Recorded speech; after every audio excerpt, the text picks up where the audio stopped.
Shalom saudara dikasih dalam Tuhan, puji Tuhan. Selamat pagi, berjumpa kembali dalam program Bible and Coffee. Dan masih bersama saya, Pastor Glenn Latuheru. Ya saudara dikasih dalam Tuhan, yang saya rindukan, biarlah setiap umat Tuhan dalam program ini boleh tetap terus bertumbuh, boleh tetap terus tertanam, dan boleh tetap terus mengingat akan janji-janji Tuhan. Karena saya percaya saudara dikasih dalam Tuhan, ketika kita mengingat dan mengimani janji Tuhan yang setiap pagi kita renungkan, maka saya percaya sepanjang hari betul boleh ada tantangan, sepanjang hari ini betul boleh ada masalah, betul sepanjang hari ini mungkin masih ada orang yang berusaha menjatuhkan kita. Tapi ketika kita dekat dengan Tuhan, kita tertanam dalam firman Tuhan, maka ini yang saya percaya, kekuatan dari surga akan turun melimpahi kehidupan kita. Kuasa Tuhan memagari kita sehingga dengan gagah dan dengan dahsyat kita dapat berkata dengan Allah, kita cakap lakukan segala perkara. Puji Tuhan. Nah, saudara dikasih dalam Tuhan, pagi hari ini kita akan kembali merenungkan firman Tuhan dan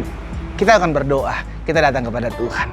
Bapa, terima kasih buat anugerah Tuhan, buat kasih setia Tuhan dalam hidup kami. Kalau hari ini kembali kami boleh menikmati berkat Tuhan dengan bangun pagi, dengan tidak kekurangan suatu apapun, kami bersyukur. Dan kami mau merenungkan firman Tuhan sebelum kami melakukan aktivitas sepanjang hari ini. Roh Kudus tuntun kami, Roh Kudus pimpin kami, sehingga firman-Mu termaterai langkah hidup kami semakin hari semakin memuliakan nama Tuhan. Di dalam nama Yesus kami berdoa dan kami bersyukur. Haleluya. Amin, amin. Puji Tuhan. Saudara dikasih dalam Tuhan, hari ini saya mau menyampaikan satu kebenaran firman Tuhan yang saya ambil dalam 1 Petrus pasalnya yang kelima, ayat 8 dan ayat 9. 1 Petrus pasal yang kelima, ayat 8 dan 9. Alkitab bilang begini, saudaraku. Sadarlah dan berjaga-jagalah. Kenapa kita perlu sadar? Kenapa kita perlu berjaga-jaga? Karena lawan kita ini, sama-sama bilang sama saya, lawan saya. Lawan kita sudah dikasih dalam Tuhan. Siapa lawan kita? Si iblis. Wah, jadi lawan saudara dan saya iblis. Bukan manusianya, karena Alkitab jelas katakan ada darahnya, ada dagingnya, bukan musuh kita. Selama ada darah dan daging, dia bukan musuh kita. Mungkin dia sedang dipakai oleh musuh kita, tapi dia bukan musuh kita. Musuh kita siapa? Lawan kita siapa? Iblis, ya kan? Si iblis berjalan keliling sama seperti singa yang mengaum-ngaum dan mencari orang yang dapat ditelannya. Sudah dikasih dalam Tuhan, iblis sampai hari ini masih cari jiwa. Ya kan? Iblis sampai hari ini masih cari jiwa, saudaraku. Makanya kita mesti ingat, kita pun anak-anak Tuhan harus cari jiwa. Iya kan? Kita cari jiwa, kita menangkan untuk hormat dan kemuliaan nama Tuhan, sehingga kita dipercayakan Tuhan untuk menjadi perpanjangan tangan Tuhan. Sederhananya begini, saudaraku. Mungkin saudara bilang, tapi saya bagaimana menangkan jiwa pendeta? Saya bukan pendeta, saya bukan pengkhotbah, saya bukan penginjil. Saudaraku, kita sudah diselamatkan oleh kasih karunia Tuhan. Kita sudah diselamatkan oleh anugerah Tuhan. Karena kita sudah merasakan bagaimana nikmatnya hidup dalam kasih karunia keselamatan yang Tuhan berikan. Bagaimana nikmatnya, bagaimana hidup dalam pemeliharaan Tuhan, hidup dalam berkat kasih setia Tuhan.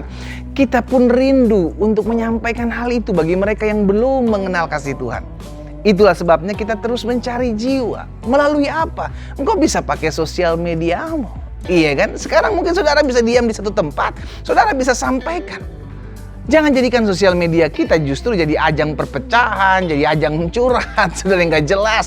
Pakai sosial media saudara dikasih dalam Tuhan untuk menyampaikan firman. Gak peduli ada orang bilang so rohani, gak peduli ada orang bilang munafik. Saudara dikasih dalam Tuhan, Tuhan lihat hati saudara dan saya. Amin. Tuhan lihat hati kita, jadi kita sampaikan firman. Tetap terus cari jiwa. Kenapa? Karena iblis sampai sekarang masih tetap mencari orang yang dapat ditelannya. Ayat 9, perhatikan. Lawan dia. Ingat, iblis jangan dijadiin teman. Iblis jangan dijadiin sahabat, saudara dikasih dalam Tuhan. Iblis jangan kau pekerjakan untuk menjadi teman dekatmu, saudara dikasih dalam Tuhan. Tapi iblis harus dilawan. Kita bilang lawan dia dengan iman yang teguh. Jadi kalau saudara kasih dalam Tuhan, kita ada saat ini sedang melakukan peperangan. Dan peperangan kita jelas katakan bukanlah melawan darah dan daging. Peperangan kita adalah melawan iblis, melawan roh jahat di udara. Peperangan kita dengan apa? Dengan iman. Sama-sama bilang sama saya, ada iblis saya harus tengking. Ada setan saya harus tengking. Jangan justru kita yang ditengking, saudara. Kita yang lari, kita yang kabur. Iya kan? Oh sebentar pendeta, saya mau panggil ini dulu, panggil pendeta dulu. Saya panggil orang yang bisa mengusir setan. Sudah dikasih dalam Tuhan kepadamu. Yesus bilang diberikan kuasa untuk mengusir setan-setan. Amin. Kita diberikan kuasa. Orang percaya, saudara dan saya orang percaya, diberikan kuasa untuk mengusir setan. Lawan dia, ingat lawan. Lawan dia, lawan iblis dengan iman yang teguh. Sebab kamu tahu bahwa semua saudaramu di seluruh dunia menanggung penderitaan yang sama. Jadi hari ini kita belajar sudah dikasih dalam Tuhan. Iblis sampai sekarang masih cari jiwa. Karena itu hati-hati. Makanya ayat pembukaannya apa? Sadar dan berjaga-jagalah. Jangan sampai kita pelayan-pelayan Tuhan, kita umat Tuhan, kita hamba-hamba Tuhan, sudah tahu firman, tapi akhirnya nggak sadar dan nggak berjaga-jaga, kita akan menjadi makanan empuk. Ingat sampai sekarang, iblis tetap cari jiwa. Akhirnya kita juga belajar, maka saya dan saudara pun, sampai hari ini kita harus tetap memenangkan jiwa. Apapun profesi saudara bisa berbeda-beda. Tapi tujuan kita satu, penuhi sorga dengan jiwa-jiwa. Bagaimana caranya? Banyak cara. Engkau mungkin bisa berdoa. Engkau mungkin bisa pakai sosial mediamu untuk menyampaikan firman. Amin saudara. Sehingga akhirnya sampai sekarang kita terus cari jiwa. Dan yang akhirnya kita belajar bahwa iblis itu harus dilawan. Iblis yang harus dilawan, jiwa yang dipakai oleh iblis harus kita apa? Kasihi, kita tarik untuk kita menangkan. Jangan kebalik saudara, iblis kita jadiin teman, jiwanya kita musuhin. Aduh itu berbahaya. Iya kan? Jiwanya kita sayang sama kayak kita dulu kan dimenangkan saudara oleh kuasa Kristus. Sehingga akhirnya apa? Hidup kita tidak lagi dipakai setan. Hidup kita tidak lagi dipakai iblis. Kapan hidup kita dipakai setan? Kapan hidup kita dipakai iblis? Ketika kita jadi perpecah. Kita menjadi pemecah antara satu golongan dengan golongan yang lain. Ketika kita tidak bisa menjadi pembawa damai. Ketika kita gampang marah, gampang tersinggung, gampang sakit hati, sudah dikasih dalam Tuhan. Engkau sedang dipakai iblis. Ingat, iblis sampai sekarang masih cari jiwa. Jangan sampai kita dimenangkan oleh iblis.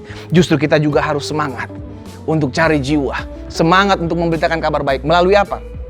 Melalui sosial media saudara. Amin saudara. Bagian kita menyampaikan firman. Untuk orang itu terima Yesus atau enggak itu urusannya Roh Kudus saudara. Bagian kita terus tabur. Terus tabur yang baik, terus tabur. Makanya Alkitab bilang jangan sampai tanganmu berhenti untuk menabur. Kita tabur kebaikan.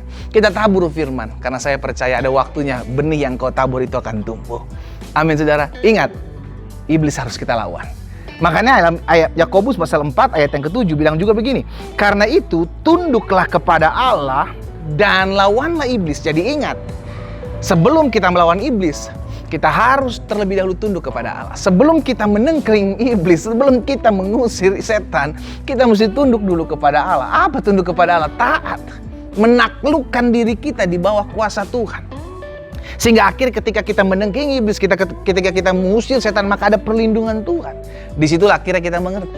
Kepada saudara dan saya diberikan kuasa untuk mengusir setan-setan. Wow, saudara dikasih dalam Tuhan. Hari ini saya bersyukur sekali dapat menyampaikan firman Tuhan pagi hari ini untuk mengingatkan setiap umat Tuhan bahwa kita punya kuasa. Peperangan kita bukan melawan darah dan daging. Peperangan kita melawan orang-orang penghulu-penghulu jahat, roh-roh jahat. Kasihi jiwanya, tengking roh jahatnya. Amin saudara. Dan ingat, untuk mengusir setan kita terlebih dahulu menundukkan diri kita, menaklukkan diri kita kepada Allah. Ingat, Yakobus 4 ayat 7 jelas. Karena itu tunduklah kepada Allah, lawan iblis, maka ia akan lari daripadamu. Jadi dari dua ayat ini kita belajar lawan iblis. Kenapa iblis perlu dilawan? Karena dia adalah musuh kita. Kenapa iblis perlu dilawan? Supaya kita bisa menjadi perpanjangan tangan Tuhan untuk menyampaikan berkat kasih karunia Tuhan. Lawanlah iblis. Jangan sampai hidup kita justru dipakai oleh iblis. Memecah belah, membawa keributan, gampang terpancing emosi, gampang marah, gampang tersinggung. Saudara yang dikasih dalam Tuhan, izinkan saya mengingatkan hal ini. Saudara dan saya adalah orang-orang yang dipercayakan Tuhan untuk menjadi perpanjangan tangan Tuhan, untuk memperkecil kerajaan setan, memperbesar kerajaan sorga di muka bumi ini. Kita tundukkan kepala, kita datang kepada Tuhan. Bapa, terima kasih. Firman-Mu mengingatkan kepada setiap kami pada hari ini bahwa betul di hadapan kami sampai sekarang iblis masih terus bekerja mencari jiwa. Mencari jiwa yang dapat ditelannya. Itu sebabnya hari ini kami juga mengingat bahwa kami harus terus cari jiwa. Kami terus harus menyampaikan firman Tuhan. Kami harus terus menabur benih firman. Karena kami tahu dunia sedang lenyap dengan segala keinginannya. Karena itu kami berdoa, Bapa, dalam nama Yesus, Tuhan tolong kami secara khusus, kami yang mengambil renungan pagi hari ini. Kami tidak tahu apa yang akan terjadi sepanjang hari ini, tapi kami percaya ketika Tuhan titipkan jiwa bagi kami, maka biarlah kami boleh menyampaikan kasih Tuhan bagi setiap mereka. Dengan cara hidup kami, nama Tuhan dipuji dan dipermuliakan. Bapak berkati juga setiap umat Tuhan, mereka yang secara khusus pagi hari ini mengambil waktu saat teduh ini. Tuhan berkati, Tuhan sertai, beri kuasa bagi mereka, beri keberanian bagi mereka untuk melawan iblis. Karena iblis ada untuk dilawan, iblis ada untuk ditolak, iblis ada untuk ditengking. Kami punya kuasa di dalamnya. Itu sebabnya kami percaya Allah Roh Kudus akan berikan kami keberanian. Terima kasih Bapa, berkat-Mu ada atas setiap umat-Mu pada pagi hari ini. Di dalam nama Tuhan Yesus Kristus kami berdoa. Haleluya. Amin. Amin. Kita nikmati kopi kita, saudara. Haleluya. Lawanlah iblis, maka ikan lari dari hidupmu.